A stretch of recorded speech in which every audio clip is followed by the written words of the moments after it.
E aí, moçada, belezinha, belezinha, como é que vocês estão? Hoje a gente vai ter uma aula de quê? Hoje a gente vai ter uma aula de neuroanatomia. Prazer, eu sou o Dr. Ernesto Licutan e seja bem-vindo ao meu canal. Vamos à intro.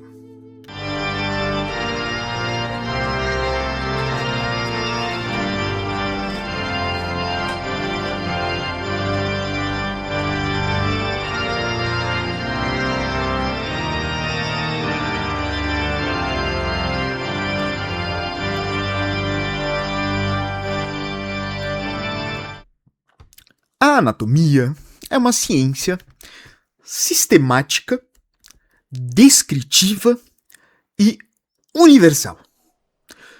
Então, tendo ela estas características, precisamos refletir sobre como que devemos prosseguir com a neuroanatomia.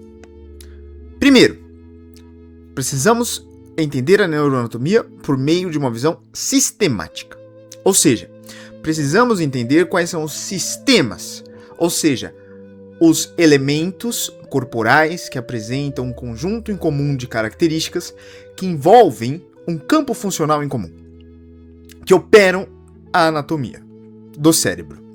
Então, todas as vezes que a gente pensa em neuroanatomia, a gente precisa sempre pensar em como que isso está interligado com o resto das funcionalidades do corpo, de forma sistemática.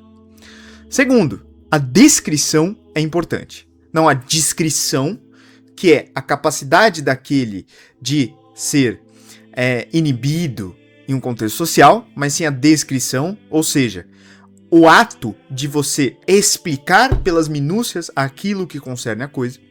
Então a gente precisa explicar pelas minúcias cada um dos elementos que concerne o ambiente da neuroanatomia. E universal porque o nosso cérebro é o mesmo cérebro de um ser humano na África do Sul, tá? Então, por isso a gente tem que sempre pensar de uma maneira científica com relação à neuroanatomia. E é por isso, então, que nós precisamos começar pelo começo da neuroanatomia. Qual que seria o começo? A divisão anatômica do sistema nervoso central. Nós temos dois principais sistemas nervosos. Nós temos o sistema nervoso periférico e o sistema nervoso central. O sistema nervoso central é este que é ancorado por este arcabouço ósseo, arcabouço ósseo, o crânio e a coluna vertebral. Então, primeiramente abordaremos o sistema nervoso central, o qual é dividido em duas distintas partes, no encéfalo e na medula espinal. O encéfalo ele pode ser dividido em três distintos elementos. Ele pode ser dividido no cérebro, no cerebelo e no tronco encefálico. E a medula espinal ela pode ser dividida como se fosse a continuação do bulbo, que é uma porção do tronco encefálico, é a porção mais distal do tronco encefálico, a partir do forame magno. Então, a continuação daquilo que se observa na porção superior do sistema nervoso central é a medula espinal. Então vamos lá. O cérebro ele pode ser dividido em duas partes. O cérebro pode ser dividido, portanto, em telencéfalo, que compreende principalmente o córtex cerebral, e no diencéfalo. O diencéfalo ele é a porção que compreende o tálamo e as suas estruturas subjacentes. Além disso, nós teremos aqui o cerebelo, que é, por si só, uma estrutura.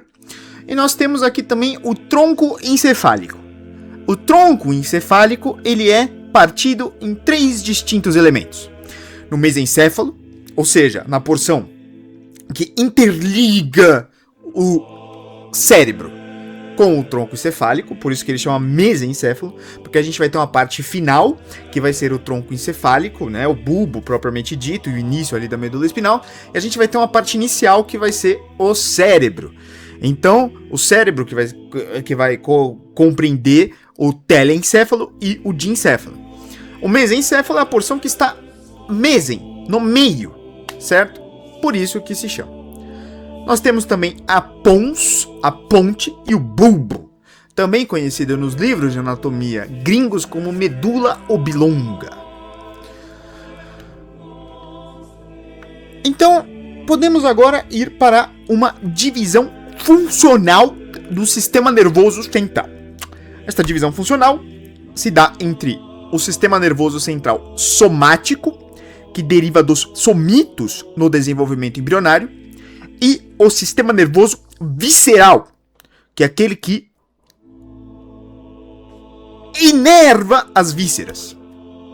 O sistema nervoso somático, ele pode ser aferente, ou geral ou especial.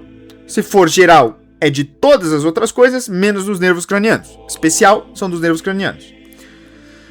E o sistema nervoso somático aferente geral, ele é responsável por medir temperatura, dor, pressão, tato e propriocepção, ou seja, a percepção de si mesmo, da posição dos seus membros e da posição das partes do seu corpo no espaço.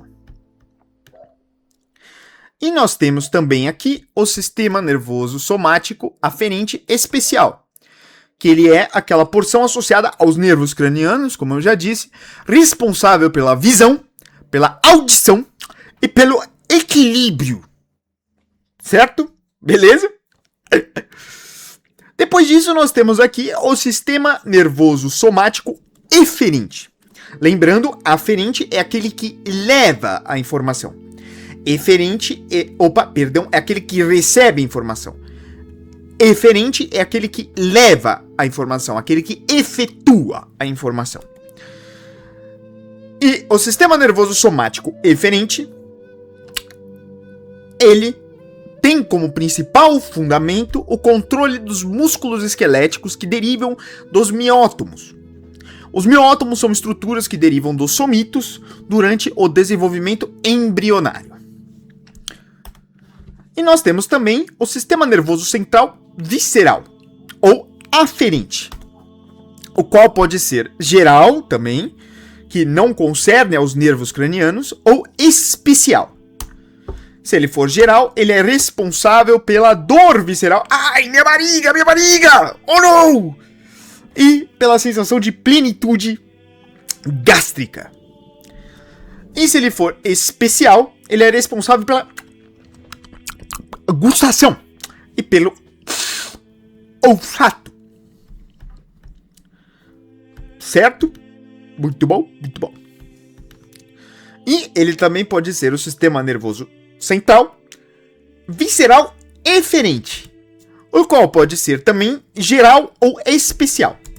Se ele for geral, ele é responsável pelo controle de glândulas, dos músculos lisos, principalmente dos músculos lisos concernentes aos vasos sanguíneos, ao estômago e a outras estruturas que não envolvem o nosso controle voluntário.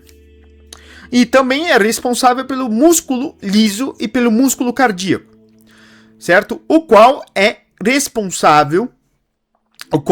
controle é realizado pelo sistema nervoso chamado de autônomo, aquele que não apresenta conteúdo de voluntariedade, ou seja, aquele em que você não consegue controlar. Tente controlar agora o seu batimento cardíaco. Você não consegue diretamente, certo? Então, o sistema nervoso somático visceral e eferente geral, ele vai ser o responsável por controlar tudo isso. E agora o especial. O especial vai ser responsável pelo controle dos músculos estriados branquioméricos, certo? O que é isso? Esses músculos estriados branquioméricos? Os músculos da fáscia, certo? Os músculos da laringe, que são aqueles derivados ali dos músculos dos arcos faríngeos, tá bom? Então, são os músculos que são controlados pelos nervos cranianos. Bom, e a medula espinal agora? Começamos aqui. A medula espinal, ela é delimitada principalmente pelo nervo da primeira vértebra, certo? A altura aqui da primeira vértebra, certo? da primeira vértebra cervical, e ela termina aqui em L2, certo? Então, como você pode observar, aqui nós teremos o bulbo, e aí o bulbo continua, né, o finalzinho do bulbo, ele vai continuar até mais ou menos aqui uma região que é chamada de cauda equina, certo? Esta cauda equina, ela não pertence mais ao pavimento da medula espinal. Então, o limite vai da primeira vértebra cervical até a segunda vértebra lombar, como você pode observar aqui nesse esquema.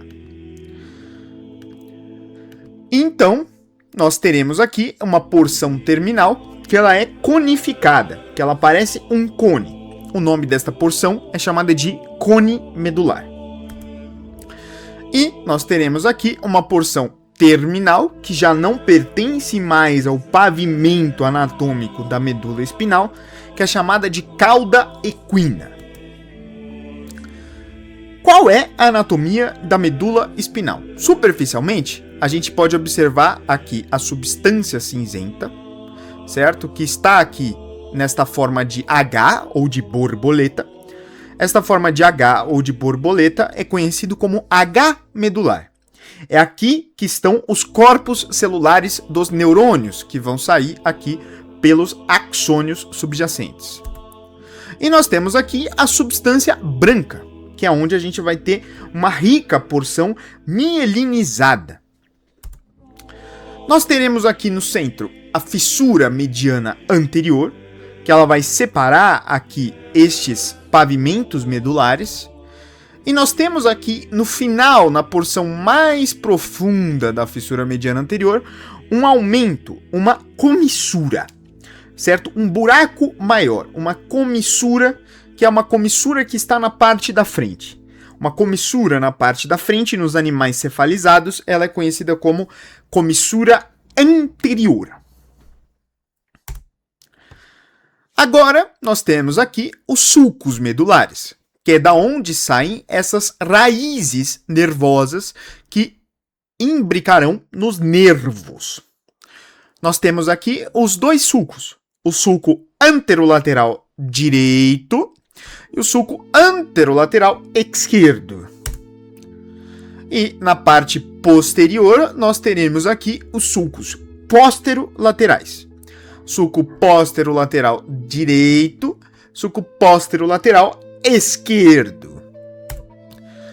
E nesta porção média, nós não teremos mais uma comissura, nós teremos aqui um septo e um sulco.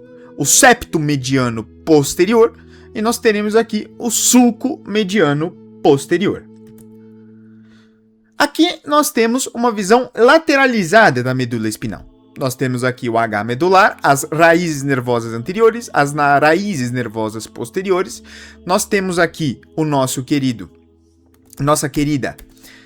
fissura mediana anterior e a nossa querida comissura anterior, como tu pode veres. Nós temos aqui a pia mater aderida à membrana aracnoidea e nós temos aqui a dura mater. Certo? É isto. Então, nós teremos aqui as pequenas radículas, que são as raizezinhas da raiz dorsal. E nós temos aqui as raízes dorsais propriamente ditas. Nós temos também o gânglio da raiz dorsal, que é uma concentração de corpos celulares. E aqui nós temos na frente as radículas da raiz ventral, e a raiz ventral propriamente dita. Como você pode perceber, nós não temos aqui gânglios da raiz ventral, apenas gânglios da raiz dorsal. Raiz dorsal, ela é concebida como aferente ou sensitiva, então ela recebe as informações, e a raiz ventral, ela é conhecida como eferente ou motora. Então, nós temos aqui diversas porções, agora nós temos diversos cortes anatômicos nas raízes, tá bom? Nós teremos vários cortes anatômicos dentro desta porção. Então, como vocês podem perceber, nós temos aqui, primeiramente, na altura cervical, na altura torácica alta, que é uma porção mais de conectura entre o bulbo e a medula espinal, nós teremos aqui estas estruturas, certo? Que são nos fascículos, fascículo grácil, fascículo cuneiforme, como vocês vão poder perceber. Então nós temos um sulco adicional. Se aqui nós temos o sulco mediano posterior, aqui nós teremos o sulco intermédio.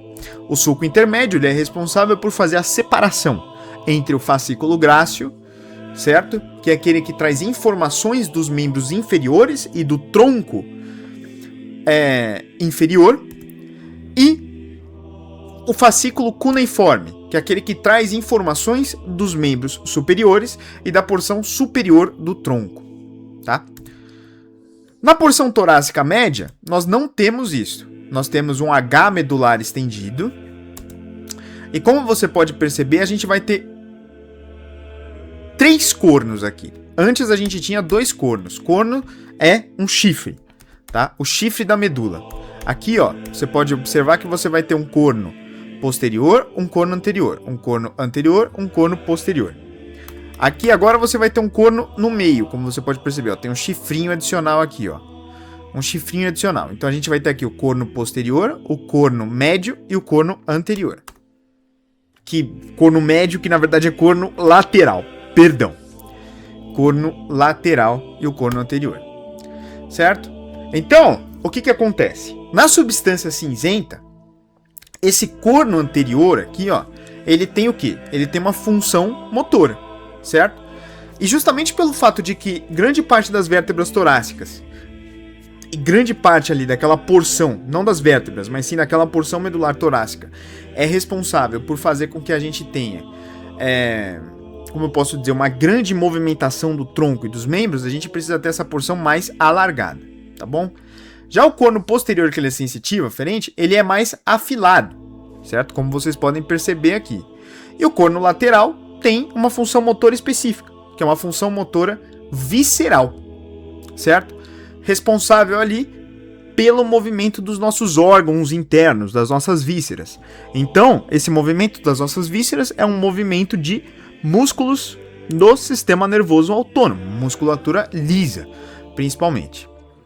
E ele aparece, esse corno lateral, principalmente nos segmentos torácicos e lombares altos, ou seja, de T1 até L2, com uma pequena projeção triangular aqui entre estes diferentes cornos. Eu li realmente aqui porque é uma descrição anatômica. Essa descrição anatômica é isso. E na porção lombar, como você pode perceber, de L1 até L2, você tem até um aumento desse corno, certo? Por quê? Por conta da bexiga, por conta da próstata, por conta do útero, por conta de todas as musculaturas lisas que estão acopladas ali nessa porção lombar, certo? Mesma estrutura anatômica que a anterior. Então, aqui a gente vai ter a nossa substância branca, nossa substância cinzenta. E aqui no meio, a gente vai ter o canal medular. E a gente pode pavimentar, então, essa porção interior aqui da nossa medula espinal, certo? Então, pavimentando essa nossa porção interior da medula espinal, o que nós observamos? Que a gente vai ter aqui, ó, um funil, que é chamado de funículo posterior, funículos laterais e funículos anteriores. O funículo posterior, ele é sensitivo e ele está presente em praticamente toda a medula, certo? E aí a gente vai ter aqui, ó, o fascículo grácil, principalmente ali na medula torácica ali, que é responsável pela propriocepção e pelo tato epicrítico dos membros inferiores e da metade do tronco inferior. E aí a gente vai ter aqui de T6 para cima o fascículo cuneiforme, que ele é separado aqui do fascículo grácil, principalmente no sulco intermédio. E ele é responsável por trazer as informações dos membros superiores e da metade superior do tronco. Aqui a gente vai ter o funículo lateral, que vai ter vários tratos. Esses tratos são porções de axônios concentrados. Então a gente vai ter aqui o trato córtico espinal lateral, que é responsável pela motricidade voluntária, principalmente da musculatura distal dos membros. Então, o que ele vai fazer? Ele vai trazer a informação do córtex, tá bom? Do córtex cerebral até a espinha, certo? Então, o que acontece é que se você tiver uma lesão no trato córtico-espinal, você não vai conseguir trazer a informação da motricidade voluntária, principalmente da musculatura distal dos membros, tá? Então você não vai conseguir trazer, por exemplo, informação para você contrair o músculo tibial anterior. Você não consegue trazer essa informação. E a gente vai ter também o trato córtico-espinal anterior, certo? E ele é uma das porções da via piramidal, ou seja, da via que passa pelas pirâmides, que não cruza a linha média no nível do bulbo, certo? Então o que acontece é que ele vai seguindo a linha média, ele não cruza. Então se ele não cruza, a lesão que você tem no trato córtico-espinal anterior, ela é ipsilateral ao membro que você vai ter ali o sintoma. E o trato córtico-espinal anterior é a porção da via piramidal que não cruza a linha média no nível do bulbo, desempenhando um papel fundamental no controle motor da musculatura axial e proximal. Nós temos também o trato rubroespinal, certo? Que vai do núcleo rubro até a espinha. E ele está numa via que é extrapiramidal, que não passa pela pirâmide. E que influencia principalmente neurônios ali da musculatura distal. E a gente vai ter aqui o trato retículo-espinal bulbar, que atua principalmente como inibidor, certo? Então ele vai atuar como inibidor dos neurônios motores dos músculos extensores, facilitando a flexão e modulando o tônus ali da musculatura. E ele vai descer pelo funículo lateral da medula espinal. Depois disso, nós temos aqui o trato espinocerebelar posterior, que é responsável por fazer a propriocepção inconsciente, ou seja, ele vai levar informações do cerebelo para o cerebelo, certo? Dos membros para o cerebelo, para que ele consiga regular ali a coordenação motora e o tônus. Então, é o trato que vai da espinha até o cerebelo, da espinha dorsal, né? Da medula espinal. E aí a gente vai ter aqui o trato espinocerebelar anterior, que é responsável pela propriocepção inconsciente também. Nós teremos aqui o trato que leva a informação da espinha até o tálamo, que é o trato espinotalâmico lateral, que ele é responsável pela condução da sensibilidade exteroceptiva, ou seja, dor, temperatura e etc. E ele é formado por axônios que cruzam o plano mediano na comissura branca e ascendem ali no funículo lateral, certo? Então, o que a gente precisa sempre se lembrar aqui? A gente precisa também se lembrar que o comprimento da medula nem sempre é o comprimento da coluna vertebral. Então, o comprimento da coluna vertebral vai ter o quê? 8 vértebras cervicais, 12 vértebras torácicas, 5 vértebras lombares e um segmento sacral. Certo? Só que aí o que acontece é que a gente vai ter a medula espinal se acabando ali na altura de L2 e dando origem à cauda equina, que é o quê? Um feixe frouxo de raízes nervosas que descem do canal vertebral, certo? Então a gente vai ter aqui várias pequenas raizinhas nervosas que vão descer aqui pelo canal vertebral. Beleza? Então, por hoje essa aula, a gente fica por aqui. A gente vai continuar na próxima aula com as meninges. Valeu!